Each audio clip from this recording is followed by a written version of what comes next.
یہ جو lecture number 15 ہے یہ اس کا پارٹ 2 ہے۔ پارٹ 1 پہلے حصے میں نے آپ کو تھوڑا اس متعلق بتا دیا کہ آج کے لیکچر نمبر 15 میں ہم اشعار کی تشریح کرنے کا طریقہ، لکھیں گے کیسے اور اس کو سمجھنے کا طریقہ سیکھیں گے، تاکہ آپ کے لیے یہ سوال نمبر جو 3 ہے یہ انتہائی آسان ہو جائے۔ یہ حصہ دوسرا بنانے کی پارٹ 2 بنانے کی وجہ یہ ہے کہ میں چاہتا تو یہ تھا کہ پوری ایک ہی ویڈیو بن جائے، لیکن جب میں نے لیکچر ابھی شروع کیا اور اس کے 10 منٹ کے بعد لائٹ چلی گئی تو پھر وہاں سے میں نے ویڈیو کو کاٹا، اور کاٹنے کے بعد دوبارہ لائٹ آئی تو دوبارہ اب لیکچر میں آپ کو دے رہا ہوں۔ تو اس میں ہو سکتا ہے کہ اس کے پارٹس بن جائیں، پارٹ 1 جیسے اس سے پہلے والا، پھر پارٹ 2 یہ سٹارٹ ہو گئے، پارٹ 3 بھی بن سکتا ہے، 4 بھی بن سکتا ہے، جیسے لائٹ کے مسائل ہیں، چلی جاتی ہے بجلی تو اس کی وجہ سے پارٹس بن سکتے ہیں۔ ایک تو یہ بڑا مسئلہ ہے ہمارے لیے یہاں پر، اور دوسرا یہ ہے کہ آپ کو پتہ ہے بچے کیونکہ گھر میں یہ ویڈیو بنا رہا ہوں تو بائک کی آوازیں بھی شامل ہوتی ہیں، بعض اوقات گلی سے گزرتے ہوئے بچوں کی آوازیں آ رہی ہوتی ہیں، موٹر سائیکل کوئی گزر رہا ہوتا ہے اس کی آواز آ رہی ہوتی ہے، جیسے ابھی تھوڑی دیر پہلے آپ کو پتا ہے آئس کریم والا گزرا، ایک تو اوپر سے گرمی ہے، اوپر سے آپ کا دل کر رہا ہوگا آئس کریم کھانے کا، تو یہ بڑا مسئلہ ہے۔ بعض اوقات کوئی آلو بیچنے والا آ جاتا ہے، آلو کی آواز لگا رہا ہوتا ہے، ٹماٹر بیچنے والا آ جاتا ہے، تو یہ بھی مشکل ہے تھوڑی سی، لیکن کیا کریں، مجبوری ہے، گھر کے اندر رہ کر یہ ویڈیوز بنانی تھی اور گھر کے کمرے کے اندر بنانی تھی، تو پھر یہ تھوڑی بہت مشکلات پیش آئی ہیں، لیکن اصل چیز یہ ہے کہ آپ کو سمجھ آ جائے، آپ نے ادھر دھیان نہیں کرنا، آپ نے لیکچر کی طرف دھیان کرنا ہے، میری باتوں کو ذرا غور سے سننا ہے تاکہ کوئی بھی حصہ آپ سے رہ نہ جائے۔ تو میں یہ بات بیان کر رہا تھا کہ ایک تو میں نے اس چھوٹے سے بورڈ چھوٹا تھا، ٹھیک ہے، بڑا بورڈ نہیں ہے، لیکن کوشش یہ کی بچوں کہ اس کے اوپر مارجن لائنز کو لگا لوں۔ اب مارجن لائنز لگائی ہیں، اس میں سائیڈ والی مارجن لائنز نہیں ہیں، اس وجہ سے کہ بورڈ کے چھوٹے ہونے کی وجہ سے اگر میں مارجن لائنز لگاتا سائیڈ والی تو پھر زیادہ چیزیں نہ لکھ سکتا، لیکن میں نے باقی مارجن لائنز لگا دی۔ یہ لگانے کی وجہ یہ تھی، ویسے میں عام طور میں لیکچر میں نہیں لگاتا، تو وجہ یہ تھی کہ بچے اکثر پوچھتے ہیں کہ سر ہیڈنگ کہاں پہ دینی ہے، انڈر لائن کیسے کرنا ہے، کتنی لائنز چھوڑنی ہے، یہ بڑا اہم سوال ہوتا ہے بچوں کا۔ سر ہم نے ہیڈنگ دے دی، کتنی لائن چھوڑ کے دوسری ہیڈنگ دینی ہے، پھر کتنی لائن چھوڑ کے دوسری ہیڈنگ دینی ہے۔ تو میں نے یہ کوشش کی کہ تاکہ آپ کو اس کی پکچر بھی بھیج دوں گا، آپ کو سمجھ آ جائے کہ کیسے آپ ایک کاپی کے اوپر یا پیپر کے اوپر، خاص طور پر جو بورڈ کا پیپر ہے اس کے اوپر آپ کیسے وہ سوال کریں گے۔ ایک تو یہ سمجھا دوں، نہیں اس کے علاوہ آپ نے کرنا کیسے ہے، آپ نے کاپی کے اوپر، یہ بڑا اہم ہوتا ہے۔ تو میں کاپی کے اوپر کے بجائے میں نے بورڈ کو اختیار کیا۔ یہاں پر آپ سمجھ رہے ہیں کہ یہ سائیڈ والی مارجن لائن سے جدا، یعنی یہ ایک آپ کا صفحہ ہے، ٹھیک ہے، اور یہ دوسرا آپ کا صفحہ ہے، اس کو آپ نے ذہن میں رکھنا ہے۔ اب بیٹا میں نے آپ کو بتا دیا 9, 10 فرسٹ اور سیکنڈ ایئر سارے بچے کیسے کریں گے اس سوال کو سمجھ لیں۔ ایک تو یہ کہ یہ حصہ آپ نے لکھنا ہے سمجھنے کے لیے، یہ آپ کی کاپی میں نہیں آئے گا، یہ حصہ اور یہ والا حصہ بھی آپ کی کاپی میں نہیں آئے گا۔ آپ کی کاپی میں یہ حصہ آتا ہے، یہ حصہ آتا ہے، اور یہ صرف اور صرف ایک سمجھانے کے لیے میں آپ کو طریقہ کار بتا رہا ہوں، آپ سمجھ جائیں گے کہ آپ نے کسی بھی ایک شعر کی تشریح کیسے کرنی ہے۔ دیکھیں بیٹا، یہ سوال نمبر 3 ہوتا ہے، سوال نمبر 3 میں یہ الف جز ہوتا ہے یا پھر بے جز آپ نے کرنا ہوتا ہے، تو میں نے الف یہاں پر لکھ لی ہے، آپ کو یہاں پر علادہ لکھنے کی ضرورت نہیں ہے۔ سوال نمبر 3 اور الف یا پھر بے جز، ٹھیک ہے۔ اب یہاں پہ بیٹا آپ نے کوئی اتنی بڑی بات نہیں لکھنی کہ اس سوال کی تشریح کریں، حوالے کے ساتھ کریں، جیسے پورا سوال لکھا ہوتا ہے وہ ضروری نہیں ہوتا۔ میں نے متن کی تشریح میں بھی آپ کو بتایا، یہاں پر متن کی تشریح لکھا جاتا ہے وہاں پر، اور آپ نے اشعار کی تشریح میں بیٹا اگر نظم کی تشریح کر رہے ہیں تو آپ نے لکھنا ہے تشریح اشعار نظم، ٹھیک ہے، تشریح اشعار نظم آپ نے یہ لکھنا ہے، اور اگر غزل کی تشریح کر رہے ہیں تو آپ نے لکھنا ہے تشریح اشعار غزل، بس یہ آپ نے یہاں پر لکھنا ہے، اور بلیک پوائنٹر سے لکھنا ہے۔ یہاں پر دیکھیں میں نے بلیو مارکر سے اس کو مین ہیڈنگ، انڈر لائن آپ پینسل سے کرتے ہیں، میں نے بلیک سے کی ہوئی ہے، لیکن آپ نے انڈر لائن کرنا ہے، تو جس چیزوں کو میں نے انڈر لائن کیا ہوا یہاں پر بیٹا تو انہی چیزوں کو انڈر لائن کرنا ہے۔ اور دوسری بات یہ کہ بلیک سے جو لکھا ہوا ہے آپ نے اسی کو بلیک کرنا ہے۔ میں نے بھی بلیک اور بلیو کا استعمال کیا ہے، میں ریڈ، گرین اس چیز کو یہاں پر اور کسی مارکر کو نہیں استعمال کرتا۔ اس کی وجہ یہ ہے کہ آپ کو مغالطہ نہ لگ جائے، آپ کہیں پر ریڈ پین یا پھر وہ لے کر نہ بیٹھ جائیں، تو سمجھنے کے لیے ہوتی ہیں وہ چیزیں، لیکن میں نے وہ چیزیں استعمال نہیں کی. میں نے صرف اور صرف یہاں پر بلیک اور بلیو کو استعمال کیا ہے مارکرز کا، اور ہمیشہ اپنے لیکچرز میں کرتا ہوں. تو سوال نمبر 3 بلیو سے، انڈر لائن پینسل سے. یہاں پر اگر نظم کی تشریح کر رہے ہیں تو تشریح اشعار نظم، اور اگر غزل کی کر رہے ہیں تو تشریح اشعار غزل. تو یہ 9th کے لیے بھی، 10th فرسٹ اور سیکنڈ یہ سب کے لیے بیٹا. یہاں پر آپ نے جواب لکھنا ہے، بلیو سے انڈر لائن آپ نے پینسل سے کرنا ہے. سب سے پہلی ہیڈنگ آپ جو دیں گے بیٹا، یہاں پر کوئی شعر نہیں لکھنا. یاد رکھیں بچے غلطی کیا کرتے ہیں، ابتدا میں شعر لکھ دیتے ہیں، دونوں شعر ملا کر لکھ دیتے ہیں.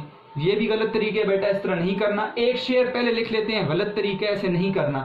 سب سے پہلے ان چیزوں کو سمجھنا ہے کہ کس پوائنٹ کو پہلے ذکر کرنا ہے. سب سے پہلے بیٹا آپ نے حوالہ ذکر کرنا ہے.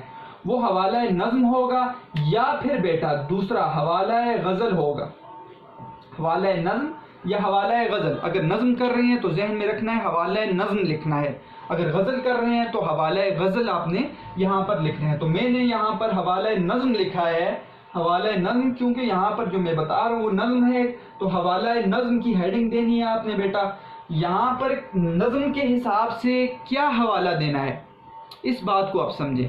نظم کے حساب سے آپ کو حوالہ زیادہ دینا پڑتا ہے، جبکہ غزل کے حساب سے آپ کو تھوڑا دینا پڑتا ہے. دیکھیں نظم میں آپ نے ایک تو شاعر لکھنا ہے. اب شاعر کا نام، نظم کا نام یہ لکھنے کی ضرورت نہیں ہے، صرف اور صرف شاعر. فرسٹ ایئر کی پہلی نظم حمد ہے، اس کے شاعر ہے ماہر القادری، میں نے لکھ دیا ماہر القادری بس. نظم کون سی نظم ہے، نظم کا نام ہوتا ہے، باقاعدہ عنوان ہوتا ہے، تو نظم کا نام یہاں پہ لکھتی ہے حمد. تیسرا نظم میں حیت ہوتی ہے، وہ پابند نظم ہے، وہ مثنوی ہے، وہ قطع ہے، وہ کیا ہے، وہ آزاد نظم ہے. تو یہاں پر میں نے بچوں کو بتایا تھا فرسٹ ایئر والے، حیت لکھنی ہے. ہر نظم کی ایک حیت ہوتی ہے. تو پابند نظم ہم نے پڑھا ہے، پابند نظم، تو یہاں پر حیت لکھنے نہیں ہے. پابند نظم وہ مسدس ہے، وہ مربع ہے، یہ بھی آپ لکھ سکتے ہیں، مثلث ہے. ٹھیک ہے. اس کے بعد آپ نے ماخذ لکھنا ہے، ماخذ. ٹھیک ہے، جہاں سے یہ نظم یا غزل لی گئی ہے تو کلیات ماہر سے لی گئی ہے، تو میں نے یہاں پر لکھ لیا ماخذ کلیات ماہر.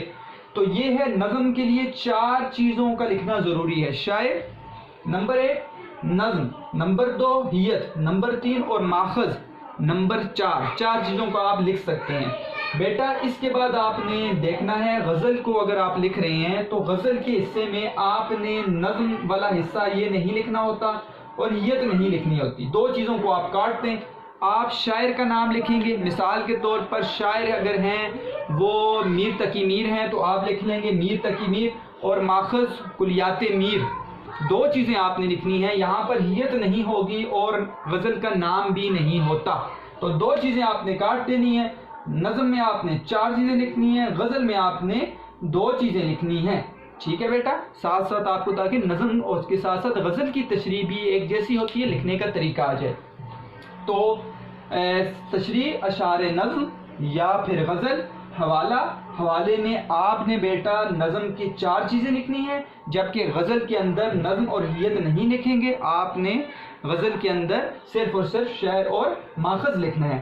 اس کے بعد بیٹا ہر ایک جو ہے استاد جو اردو کے پڑھانے والے ہیں ان کا طریقہ جدا ہوتا ہے. کوئی مختلف طریقے سے پڑھاتے ہیں، طریقہ سب کا ٹھیک ہے بیٹا، آپ کسی کو اختیار کر سکتے ہیں، لیکن ہر ایک کا اپنا ایک نظریہ ہے، سوچ ہے.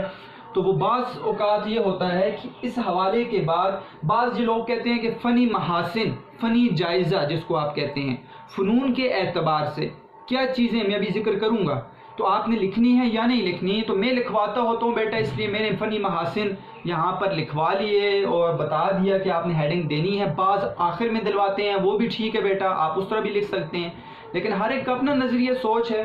تو میں یہ کہہ رہا ہوں بیٹا کہ آپ نے یہاں پر فنی جائزہ یا فنی محاسن کی دوسری بڑی ہیڈنگ دینی ہے، فنی محاسن یا فنی جائزہ. ٹھیک ہے. اب فنی محاسن ہوتا کیا ہے بیٹا، اس بات کو آپ سمجھ لیں، نکالیں اور ان چیزوں کو پڑھیں تاکہ آپ کو فنی محاسن طریقہ ہے کہ فنی جائزہ کیسے نکالا جاتا ہے. یہ بہت ضروری ہے بیٹا. دیکھیں فنی جائزے میں آپ سب سے پہلے قافیہ نکال سکتے ہیں. قوافی آپ نے پڑھا ہے بیٹا، قوافی کسے کہتے ہیں. ردیف نکال سکتے ہیں آپ، غزل کا نظم کا آپ کو نظر آ رہا ہے تو آپ نکال سکتے ہیں.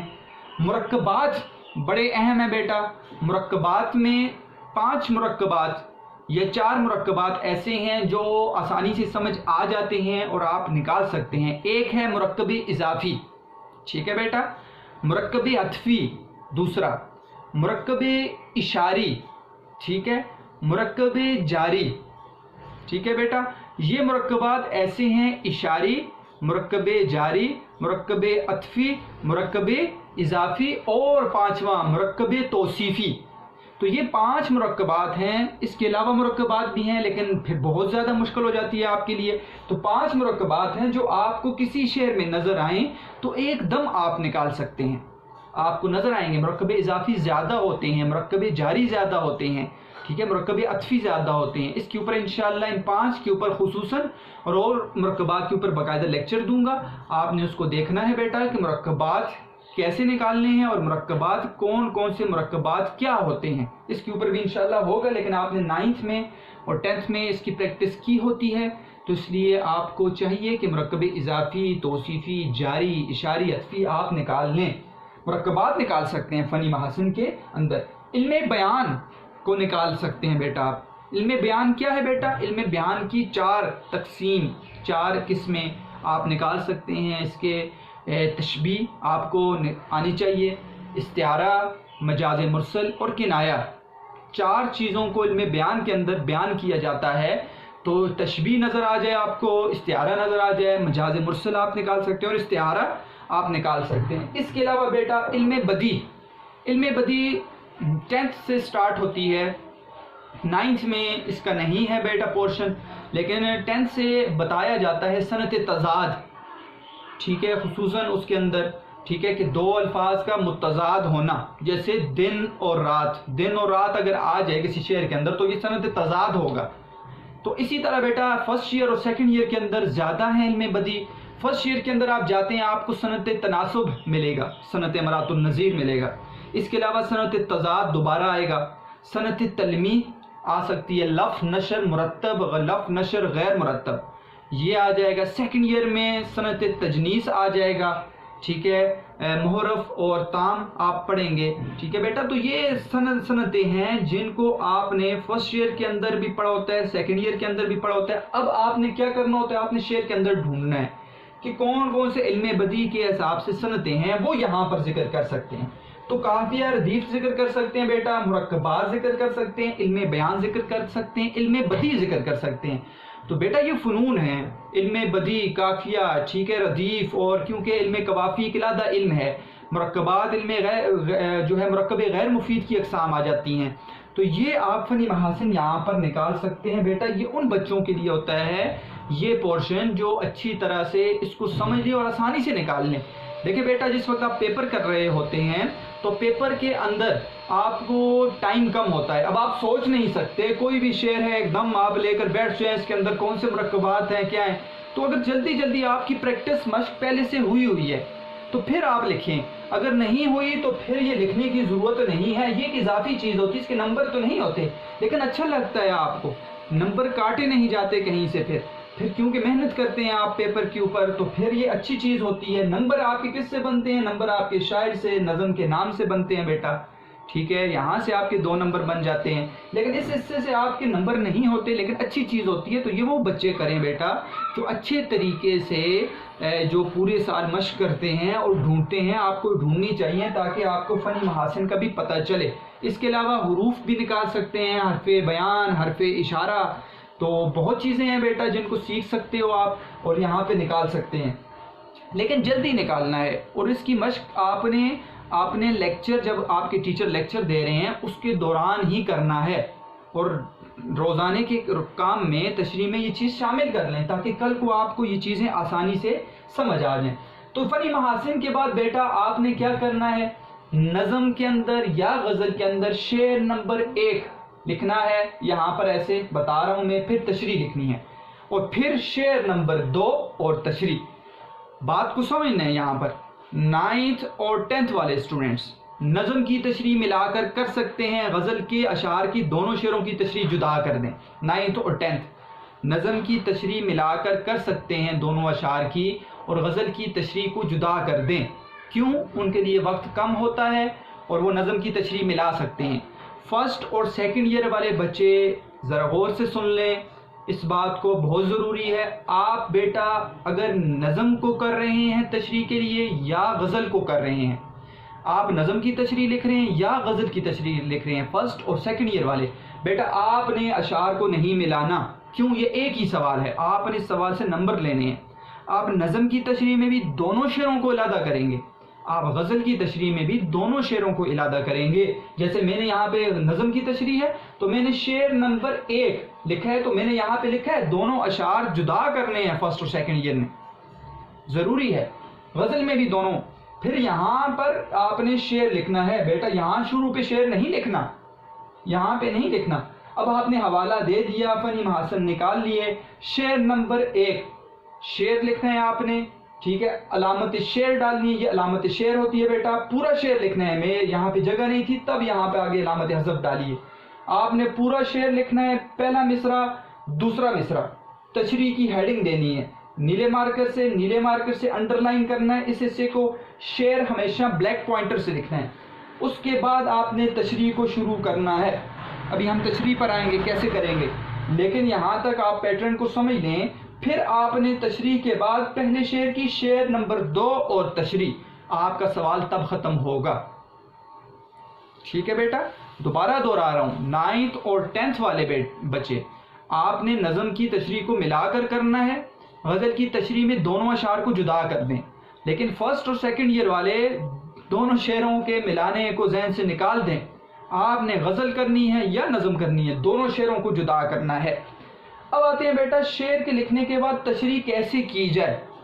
تشریح ایک تو یہ ہے کتنی ہو ایک شعر کی، اس کو ذہن میں پہلے رکھیں، کم از کم بیٹا، کم از کم یہ 1 صفحہ اور دوسرا حصہ آدھا ہو، 1.5 صفحہ آپ کر سکتے ہیں، یا پھر زیادہ ہو تو 1 یا پھر 2 پہ آپ لکھ سکتے ہیں، اس سے زیادہ نہ ہو، پھر وہ ٹائم نہیں رہے گا آپ کے پاس، لیکن کم ہو تو بہت ہے 1 صفحہ یہاں پر لکھیں اور دوسرا آدھا ہو جائے، بہت آپ کے لیے ایک شعر کے اندر 1.5، دوسرے شعر کے اندر 1.5، تو 3 صفحات کے اوپر آپ مکمل یہ تشریح کا سوال کر سکتے ہیں۔ اب بیٹا شعر کی تشریح کو بڑا کیسے کیا جائے، کیسے زیادہ لکھا جائے، کیسے خوبصورت بنایا جائے، ابتدا کیسے کی جائے۔ دیکھیں بچوں کے لیے ہمیشہ شعر کی تشریح کی ابتدا مشکل ہوتی ہے کہ ابتدا میں کیا لکھنا ہے، تو میں نے یہاں پہ کوشش کی ہے کہ ایسی چیز لکھ دوں جو ہمیشہ آپ کے ہر شاعر کی آپ ابتدا میں لکھ سکتے ہیں۔ تو ابتدائیہ میں نے یہاں پر خود لکھ لی ہے، اس کو یاد کر لیں، اس کو سمجھ لیں، یہی آپ ہر ایک شاعر کی تشریح کے ساتھ یہ ابتدائیہ لکھ سکتے ہیں۔ آپ کو نام تبدیل کرنے ہیں صرف، باقی آپ لکھ سکتے ہیں۔ پہلے اس پہ بات کرتے ہیں ابتدا کیسے کریں گے تشریح کے لکھنے کی۔ بیٹا سب سے پہلے آپ لکھیں گے تشریح طلب اشعار، تشریح طلب اشعار، یہ پہلے شعر کے ساتھ بتا رہا ہوں۔ تشریح طلب اشعار ماہر القادری کی نظم ہم سے لیے گئے ہیں، کیونکہ میں نے حمد کی تشریح کر رہا ہوں تو میں نے لکھ دیا تشریح طلب اشعار، شاعر کا نام ماہر القادری کی نظم ہم سے لیے گئے ہیں۔ آپ کو نظر آ رہا ہوگا میں نے یہاں پہ بلیک کر دیا، لیکن بیٹا یہ ایک ہی دفعہ کرنا ہے، اس کے بعد اگر آپ ماہر القادری کا نام لیں گے تو اب دوبارہ آپ کو ہائی لائٹ کرنے کی ضرورت نہیں ہے۔ یہ نہیں ہے کہ ہر جگہ پہ ہائی لائٹ، ہر جگہ پہ کالا مارکر، کالا پوائنٹر آپ لے کر بیٹھ جائیں، ایسے نہیں کرنا، ایک دفعہ کر لینا ہے آپ نے تاکہ اس کی نظر پڑ جائے۔ تو ماہر القادری اور ہم سے لیے گئے ہیں۔ اب اگر مثال کے طور پر تبدیل ہے، کوئی اور آپ غزل کر رہے ہیں میر تقی میر کی، تو تشریح طلب اشعار میر تقی میر کی غزل سے لیے گئے ہیں، میر تقی میر کی غزل سے لیے گئے ہیں، یہی آپ لکھ سکتے ہیں۔ تو یہاں پر آپ نے جو یہاں پر حوالہ دیا ہے اس کا ابتدائی لائن یہاں پہ آپ نے لکھنی ہے کہ تشریح طلب اشعار ماہر القادری کی نظم ہم سے لیے گئے ہیں۔ اب کیا کرنا ہے بیٹا، اس کے بعد آپ نے یہ نمبر 1 پوائنٹ میں نے لکھا ہے، یہاں پر اسی طرح آپ نے لکھنا ہے، آپ نے اس شاعر کی خصوصیات لکھنی ہے۔ دیکھیں بیٹا ایک تو یہ ہے کہ آپ شاعر کی پورے حالات زندگی لے کر بیٹھ جائیں، وہ کہاں پیدا ہوا، فوت کہاں پہ ہوا، اس کی نوکری کیا کی، اس کے ابے کا نام، اس کی اماں کا نام، یہ بیٹا لکھنے کی ضرورت نہیں ہے، ٹھیک ہے۔ آپ نے صرف چند شاعرانہ خصوصیات لکھنی ہیں جو اس کی کلام کی خصوصیات ہیں، یہ آپ ابتدا میں لکھ سکتے ہیں تاکہ اس کی کلام کی خصوصیات معلوم ہو جائے۔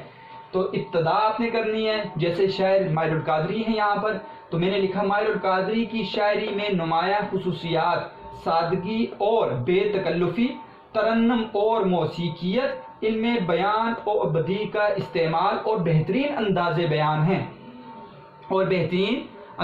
بیان ہیں۔ دیکھیں یہ ایسی خصوصیات ہیں جو ہر ایک شاعر کے ساتھ آپ لکھ سکتے ہیں۔ میر تقی میر کے ساتھ بھی ڈال سکتے ہیں، آپ احمد فراز کے ساتھ بھی لکھ سکتے ہیں، آپ اقبال کی اس کے ساتھ بھی لکھ سکتے ہیں، ٹھیک ہے، نذیر اکبر آبادی کے اس کی خصوصیات کے ساتھ بھی لکھ سکتے ہیں۔ صرف آپ نے یہاں پر شاعر کا نام تبدیل کرنا ہے۔ تو ماہر القادری کی شاعری میں نمایاں خصوصیات سادگی اور بے تکلفی، ترنم اور موسیقیت، علم بیان اور بدیع کا استعمال اور بہترین انداز بیان ہے، ٹھیک ہے، بہترین انداز بیان یہ خصوصیت ہے۔ تو بیٹا آپ نے یہاں پر لکھ لینی ہے۔ اس کے بعد آپ نے نیکسٹ لائن سے اب شروع کرنی ہے بات۔ دیکھیں یہ تو 4-5 جو لائنیں آپ کو نظر آ رہی ہیں یہ ایسی لائنیں ہیں جو آپ نے خصوصاً لکھ لیں۔ اس سے آپ کا کیا فائدہ ہوگا؟ ایک تو آپ کی تشریح ابتدا میں بڑی اچھی لگے گی، ایک بات۔ دوسری بات یہ کہ آپ کو جو زیادہ کرنے کا مسئلہ ہوتا ہے کہ تشریح زیادہ کیسے کی جائے، تو یہ مسئلہ تھوڑا سا حل ہو جاتا ہے بچوں کے لیے۔ 4-5 لائنیں وہ ابتدا میں لکھ لیتے ہیں، لیکن بیٹا ایک بات ذہن میں رکھنی ہے، یہ پہلے شعر کے ساتھ ہی لکھنا ہے، دوسرے شعر کے ساتھ پھر لکھنے کی ضرورت نہیں ہے، بار بار اس کا ذکر نہیں کرنا۔ آپ پہلے شعر کے ساتھ لکھ سکتے ہیں اور اس کو بڑا کر سکتے ہیں، دوسرے شعر میں آپ نے سیدھا یہاں سے شروع کرنا ہے جو میں حصہ بتا رہا ہوں۔ اب بیٹا شعر کو آسان کیسے کیا جائے، بڑا اہم سوال کہ شعر کی تشریح کو آسان کیسے کیا جائے۔ دیکھیں بیٹا مثال کے طور پر کوئی بھی شعر آپ نظم کا لے لیں، غزل کا لے لیں، اپنی کتاب کے اندر سے ذہن میں بات رکھنی ہے۔ میں جب پڑھاؤں گا آپ کو پہلے شعر کی تشریح بتاؤں گا فرسٹ ایئر یا سیکنڈ ایئر والوں کو، نظم کی یا حمد کی یا پھر غزل کی، تو اس میں آپ کو بتایا جائے گا۔ یہاں پر بھی آپ تھوڑا سا یہ سمجھ لیں کہ ایک شعر ہے، مثال کے طور پر یہ ایک شعر ہے، سب سے پہلے بیٹا اس کے مشکل الفاظ کے معنی اوپر لکھنے ہیں۔ آپ کو جب تک مشکل الفاظ کے معنی، ٹھیک ہے، نہیں پتہ ہوں گے آپ تشریح نہیں کر سکیں گے۔ آپ کو پتہ ہی نہیں ہے لفظ مشکل ہے، لغت کے حساب سے اس کا کیا مطلب ہے، آپ کیسے تشریح کریں گے اس کی؟ تو پہلی چیز آپ نے ذہن میں رکھنی ہے کہ مشکل الفاظ کے معنی تشریح کے لیے لکھنے ہیں۔ مشکل الفاظ کے معنی لکھ لیے، ایک کام۔ دوسرا کام بیٹا بڑی بڑی باتوں کی طرف نہ جائیں۔ کیا لکھیں گے؟ ایسی بات ہے یہ وہ ایسی لکھیں گے، آیات کا ذکر کرنا ہے ہم کے اندر، اگر حدیث ہیں ان کو لانا ہے، اشعار کو لانا ہے۔ ابھی اس کو ذہن سے نکال لیں، بالکل آسان بات کی طرف آ جائیں کہ اگر یہ شعر نہ ہوتا، یہ نثر ہوتی، شعر نہ ہوتا یہ نثر ہوتی، تو اس کا کیا مطلب بنتا ہے؟ دو لائنوں کے اندر اس کا کیا مطلب بنتا ہے؟ اس چیز کو بیٹا ذہن میں رکھنا ہے۔ سب سے آسان طریقہ آپ نے مشکل الفاظ کے معنی نکالنے ہیں۔ مشکل الفاظ کے معنی نکالنے کے بعد کسی بھی شعر کو آپ نثر میں تبدیل کر دیں، آپ کے لیے آگے تشریح کرنی آسان ہو جائے گی۔ آپ کو دیکھیں شعر کا مفہوم ہی سمجھ نہیں آ رہا، آپ کیا تشریح لکھیں گے؟ مشکل شعر بھی ہے، آپ نے اس کو آسان کرنا ہے 2 لائنوں میں، پھر تشریح کی باتیں کریں گے ہم۔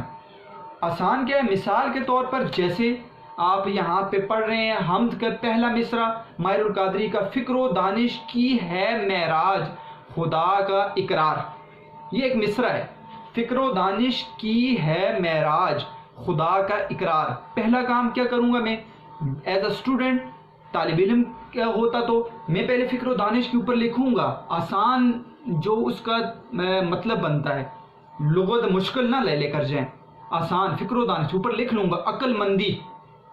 عقل مندی لکھ لیا میں نے۔ اس کے بعد معراج، اب معراج کے تو کئی مطلب ہیں، مشکل نہیں آسان لکھوں گا، معراج کے اوپر لکھ لیا بلندی، ٹھیک ہے، اقرار ماننا، سب کو پتہ ہے۔ اب دیکھیں بیٹا جب میں نے مشکل الفاظ کے معنی نکال لیا، اب اس کو میں نثر میں تبدیل کر رہا ہوں کہ عقل مند شخص وہ ہے جس نے اللہ تعالیٰ کا اقرار کر لیا، اللہ تعالیٰ کو مان لیا، بس عقل مند شخص وہ ہے جس نے اللہ کو مان لیا۔ یہ ایک لائن ہے بیٹا، دیکھیں کتنا آسان ہو گیا۔ عقل مند شخص وہ ہے جس نے اللہ کو مان لیا، یا سب سے زیادہ عقل مند بھی آپ، کیونکہ بلندی کی بات ہے نا۔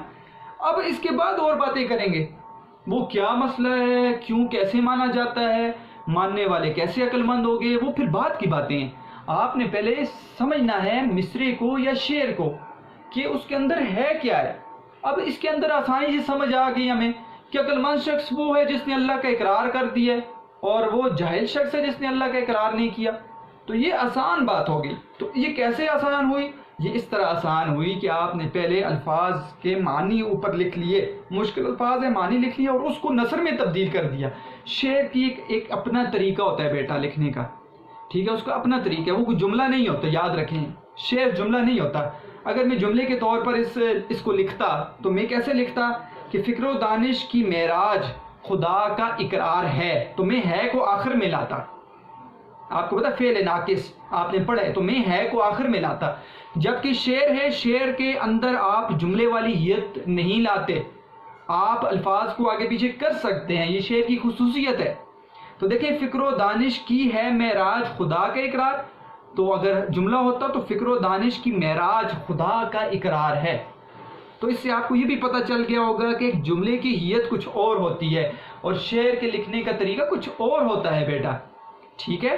تو آسان طریقہ یہ ہے کہ آپ نے مشکل الفاظ کے معنی کے ساتھ اس کو نثر میں تبدیل کر لینا ہے، جملہ بنا لینا ہے. بس مشکل الفاظ کے معنی کو نکالا اور جملہ بنا لے. عقل مندی کی معراج کو آپ نہ ذکر کریں، یہ لمبی بات ہو جاتی ہے. آپ سب سے زیادہ عقل مند شخص وہ ہے جس نے اللہ کا اقرار کیا، اللہ تعالیٰ کو مان لیا، بس بات ختم.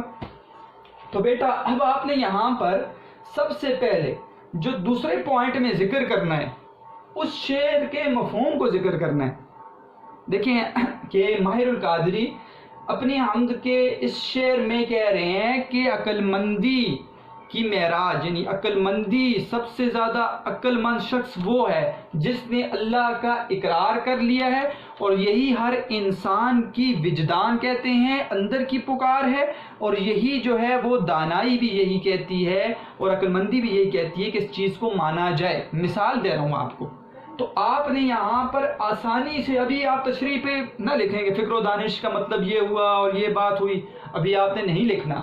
آپ نے نمبر 1 کے بعد اس کی خصوصیات ذکر کرنے کے بعد بالکل آسان مفہوم بیان کرنا ہے. یہ کیوں کرنا ہے بیٹا؟ اس لیے کرنا ہے کہ یہاں سے آپ کا ذہن ایک دم منتقل ہو جائے گا کہ میں نے شعر کے اندر لکھنا کیا ہے، ٹھیک ہے، اور میں نے شعر ہے کیا کہہ رہا ہے شعر.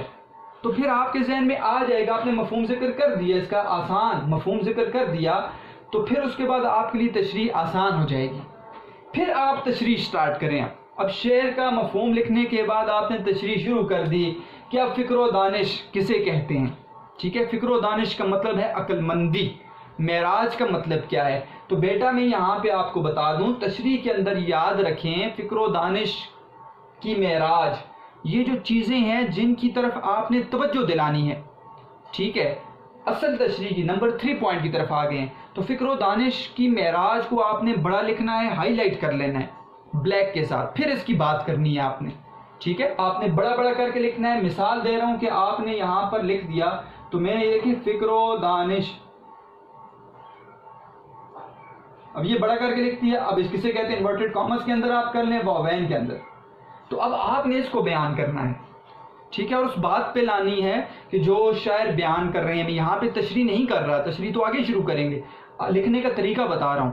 تو جن چیزوں کا میں ذکر کروں گا تشریح کے اندر بتاتے ہوئے، اس چیز کو آپ نے نوٹ کر لینا ہے. اب حمد ہے، نعت ہے، تو اس کے اندر آپ آیات بھی لکھ سکتے ہیں بیٹا، احادیث بھی لکھ سکتے ہیں، اشعار بھی لکھ سکتے ہیں. اور عام جو ہے کسی بھی نظم کے اندر آپ اشعار کو ذہن میں رکھیں. اب ایک شعر ہے تو 2 زیادہ ہوں، اور ایک شعر آپ یاد کر لیں ایک شعر کے اندر، اور 2 شعر ہیں تو 2 شعر آپ یاد کر لیں. یہ آسان ہے. جن بچوں کو اچھی طرح یاد ہوتے ہیں وہ 4 شعر یاد کر لیں. نظم کے اشعار آسان ہوتے ہیں کیونکہ عنوان ایک ہوتا ہے. آپ کو میں حمد کے کوئی بھی 3-4 اشعار بتا دوں، آپ نے وہ یاد کر لینے. آپ وہ کسی بھی تشریح کے ساتھ لکھ سکتے ہیں، کسی بھی شعر کی تشریح کے ساتھ. نظم کے عنوان ایک ہونے کی وجہ سے فائدہ یہ ہوتا ہے کہ آپ 3-4 شعر یاد کر لیں، آپ اس کی تشریح کے ساتھ لکھ سکتے ہیں. جبکہ غزل کی ہر ایک شعر کا عنوان علیحدہ ہے، تو آپ کو ہر ایک شعر کے ساتھ کم از کم ایک شعر یاد ہونا چاہیے جو آپ آخر میں لکھ دیں، ٹھیک ہے. یہ درمیان میں آپ لکھ سکتے ہیں. تو آپ نے یہاں پہ تشریح کے اندر کس چیز کا خیال رکھنا ہے؟ اگر حمد نعت ہے اور کوئی ایسی جو ہے منقبت ہے جو آپ کی اس میں شامل نہیں ہے لیکن آسان مرثیہ ہے، تو پھر احادیث کا حوالہ، آیات کا حوالہ اگر آتا ہے تو آپ لکھتے ہیں اقوال لکھ سکتے ہیں بیٹا، اور اس کے ساتھ ساتھ اشعار آپ لکھ سکتے ہیں حوالے کے طور پر، اور ضرب المثل بھی لکھ سکتے ہیں حوالے کے طور پر، لیکن زیادہ جو چیزیں لکھی جاتی ہیں وہ اشعار ہیں۔ تو شعر آپ آسانی سے میں آپ کو بتاؤں گا یاد کیسے کریں، اس کے اوپر بھی بات کر لیں گے کہ آپ کو شعر آسانی سے یاد کیسے ہو۔ ابتدائی لائن بیٹا، ابتدائی جو لفظ ہوتا ہے نا شعر کا، وہ ہمیشہ آپ یاد کریں۔ دیکھو، فکر و دانش کی ہے معراج خدا کا اقرار، تو فکر و دانش کو یاد رکھ لیں، تو سٹارٹ جب لیں گے نا کسی چیز کا تو پھر آپ کو آسانی سے شعر یاد ہو جائے گا۔ اب دیکھیں، فکر و دانش کی ہے معراج خدا کا اقرار، یہی وجدان کی آواز ہے فطرت کی پکار۔ تو میں نے یہی وجدان کا ذہن میں رکھا اور فکر و دانش کو ذہن میں رکھا سٹارٹ کو، تو آگے میں پڑھتا گیا، تو پھر آپ کو یاد ہو جائے گا شعر۔ تو شعر کے آسان طریقہ یہ ہے کہ آپ اس طرح یاد کریں۔ تو بیٹا یہ آپ نے زیادہ سے زیادہ، میں نے آپ کو بتایا 2 صفحات یا 1.5 کے اوپر آپ لکھ سکتے ہیں۔ یہ ہے پہلے شعر کی تشریح، پہلے شعر کی تشریح، ٹھیک ہے۔ اور جب دوسرے شعر کی تشریح کریں گے بیٹا تو پھر آپ نے سیدھا مفہوم پر جانا ہے اور تشریح کو بیان کرنا ہے۔ پھر آپ نے یہ چیزیں نہیں لکھنی تشریح طلب اشعار، پھر دوبارہ اس کی ریپیٹ کرنے کی، دہرانے کی ضرورت نہیں ہے۔ تو بیٹا یہ آسان طریقہ ہے، ان پوائنٹس کو ذہن میں رکھتے ہوئے آپ کسی بھی شعر کی تشریح کر سکتے ہیں۔ پھر دوہرا دیتا ہوں ایک دفعہ، آسان تشریح کے اندر آپ نے 3 پوائنٹس ذہن میں رکھنے ہیں۔ سب سے پہلی یہ لائن لکھنے کے بعد ابتدائیہ آپ نے شاعر کی شاعرانہ خصوصیات کا ذکر کرنا ہے، ٹھیک ہے بیٹا۔ اس کے بعد آپ نے شعر کا آسان مفہوم لکھنا ہے۔ یہ کیسے ہوگا؟ جب آپ اس کے مشکل الفاظ کے معنی کو یاد کر لیں گے۔ تو شعر کا مفہوم آسان لکھنے کے بعد آپ نے تشریح کے اندر جانا ہے۔ اب اس کے اندر آپ اور بات کر سکتے ہیں کہ اللہ تعالیٰ سے محبت کا اظہار کر رہے ہیں، آیت کا حوالہ دے سکتے ہیں، ٹھیک ہے۔ اس کے علاوہ آپ اور کوئی شعر لکھ سکتے ہیں جو مختلف اشعار ہیں ہم کے، آپ اس کے اندر ذکر کر سکتے ہیں۔ اور آخر میں بعض تو یہ کہتے ہیں کہ نہ لکھیں، لیکن میں آپ کو کہتا ہوں کہ آپ آخری اختتام شعر پہ کر دیں، اچھا لگتا ہے۔ تو آخر میں آپ شعر کے ساتھ ہی جو اس کے حوالے کا شعر ہے وہ بلیک کے ساتھ آپ نے لکھنا ہوتا ہے، تو بلیک پوائنٹر کے ساتھ آپ حوالے کا شعر لکھ کر آپ اس تشریح کا اختتام کر لیں۔ تو بیٹا یہ ذہن میں رکھنا ہے، ٹائم کو دیکھنا ہے، بڑا اہم ہے۔ یہ نہیں ہے کہ لکھنے بیٹھ جائیں، لکھتے رہیں اور پیچھے دیکھیں اور ٹائم ہی نہیں۔ اب اتنا لکھنا ہے کہ جتنا اس کے نمبر ہیں اور جتنا آپ کو ٹائم میں پورا آ جائے۔ 25 منٹس کو آپ نے پورے کا پورا یہاں پہ لگانا ہے، اور ساتھ ہی ساتھ آپ نے اس کے نمبرز کو دیکھنا ہے کہ کہاں پہ نمبر مل رہے ہیں۔ تو نمبر مل رہے ہوتے ہیں 2 نمبر یہاں سے، ایک شعر کے 4 نمبر، دوسرے شعر کے 4 نمبر، ٹھیک ہے۔ یہ سیکنڈ ایئر والوں، فرسٹ ایئر والوں کے لیے۔ اور آپ کے جو سیکنڈ ایئر ہے اس کو 2 نمبر یہاں سے حوالہ ہے کہ مل رہے ہوتے ہیں، اور 3 نمبر کی، ایک شعر کی تشریح بھی 3 نمبر اور دوسرے شعر کی تشریح بھی 3 نمبر، تو 8 نمبر مل رہے ہوتے ہیں، ٹھیک ہے بیٹا۔ جبکہ جو 6 نمبر ہوتے ہیں 9th اور 10th میں، ان کے بھی یہاں پہ 2 نمبر ہوتے ہیں، اور باقی ان کو جو ہوتے ہیں 4 نمبر، ان کو پورے اشعار کی تشریح کے مل رہے ہوتے ہیں۔ تو یہ ذہن میں رکھنا ہے کہ کیسی ترتیب ہے کہ ہم اس کے نمبرز کو نکالیں اور اچھے طریقے سے لکھیں۔ بیٹا لفظ اتنا لکھا کریں بڑا جتنا آپ کو اچھا لگے، بہت زیادہ بڑا کر کے لکھنا، کھلا کر کے لکھنا۔ ایک لفظ ادھر لکھا ہے، ایک وہ کسی کنارے میں گیا ہوا ہے، ایک چین کی سرحد پر لفظ بیٹھا ہوا ہے، اور ایک جو ہے وہ پاکستان کی سرحد پہ بیٹھا ہوا ہے، اور ایک جو ہے وہ امریکہ کی سرحد پہ بیٹھا ہے۔ ایسے نہ لکھیں۔ لیکن جو چیکر ہوتا ہے اس کو پتہ ہوتا ہے بیٹا کہ آپ کیا کر رہے ہیں، وہ چیز بنائیں کہ جو آپ کو آتی ہے، ٹھیک ہے۔ اتنا لکھیں، اس طرح کریں کہ جس طرح آپ کو اچھا لگے گا، ٹھیک ہے۔ آپ کو نظر آ رہا ہے، یہ آپ کی نظر کیسے کہہ رہی ہے کہ لکھا ہوا کیسا لگ رہا ہے۔ اگر اچھا لگ رہا ہے تو آپ اس کو اختیار کریں، آپ کاپی پہ لکھیں، آپ کو اچھا لگ رہا ہے آپ اس کو اختیار کریں، ٹھیک ہے بیٹا۔ تو یہ ہو گئی آپ کا آج کا اہم ترین حصہ کہ آپ کسی بھی شعر کی تشریح کیسے کریں گے، ٹھیک ہے بیٹا۔ یہ اس کو آپ نے لیکچر کو بار بار دیکھنا ہے، اور سب سے بڑی مشکل بچوں کے لیے پیش آتی ہے کہ اس کی پریکٹس نہیں کرتے، مشق نہیں کرتے۔ آپ نے اپنی نیٹ کاپیز کے اوپر شعر کی تشریح ہمیشہ ویسے لکھیں کہ آپ پیپر کے اندر لکھ رہے ہیں، تاکہ آپ کی پریکٹس اس طرح ہو۔ یہ نہیں ہے کہ بس تشریح لکھتی ہے پوائنٹس اور بس بات ختم، نہیں۔ کیوں؟ وجہ یہ ہوتی ہے کہ جب آپ پورے سال ذہن میں یہ رکھتے ہیں کہ میں نے اس طرح ہیڈنگ دینی ہے، یہ دینی ہے، تو پھر آپ آسانی سے پیپر کر لیتے ہیں۔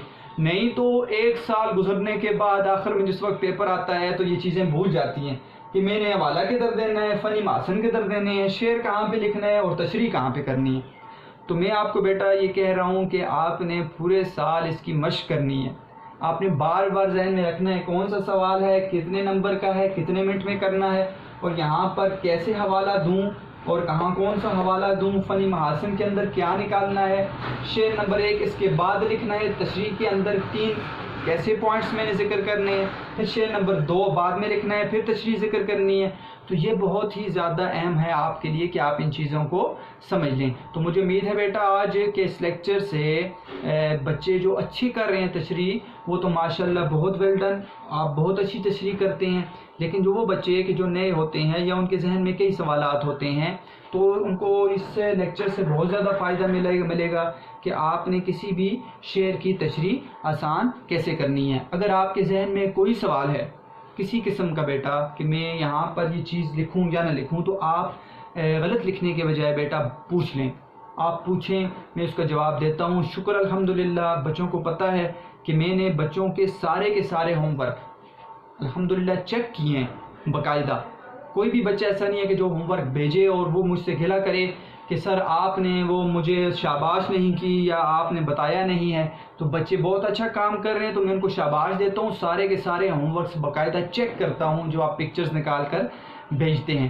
اس سے یہ فائدہ ہوتا ہے کہ آپ جو ہیں وہ روزانہ ہوم ورک کرنے والے بن جاتے ہیں. دوسری بات یہ کہ جب بھی کوئی سوال آپ پوچھتے ہیں بیٹا تو الحمدللہ ابھی تک کوئی اسٹوڈنٹ ایسا نہیں ہے کہ جو مجھ سے گلہ کرے کہ آپ نے میرے سوال کا جواب نہیں دیا.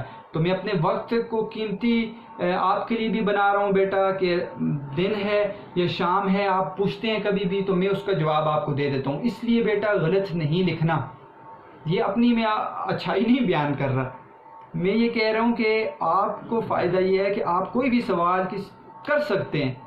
ٹھیک ہے، اس میں یہ نہ سوچیں کہ سر ایک دفعہ سوال کریں گے سر خفا ہو جائیں گے. آپ ایک دفعہ کریں بیٹا، 2 دفعہ کریں، جب تک آپ کو سمجھ نہیں آتی آپ مجھ سے سوال کریں، میں آپ کو جواب دوں گا، سمجھاؤں گا، باقاعدہ لکھ کر بھیجوں گا. جیسے ایک اسٹوڈنٹ اس نے پچھلے دنوں مجھ سے پوچھا کہ سر یہ میں سوال کیسے لکھوں، میں نے اس کو بتایا.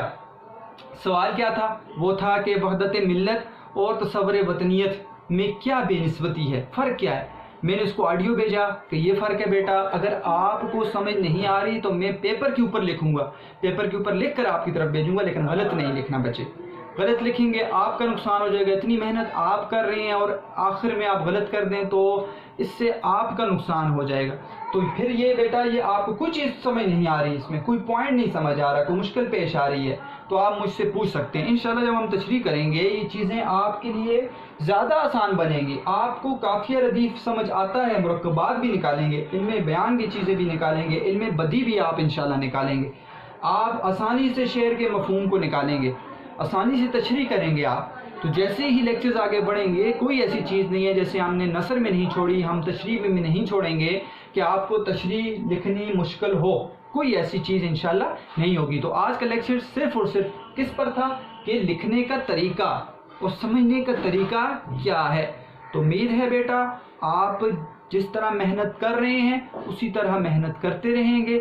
میرے طرف سے آپ کے لیے بہت ساری دعائیں بیٹا. آپ خوش رہیں، آباد رہیں اور میرے لیے بھی دعا کرنی ہے. والسلام.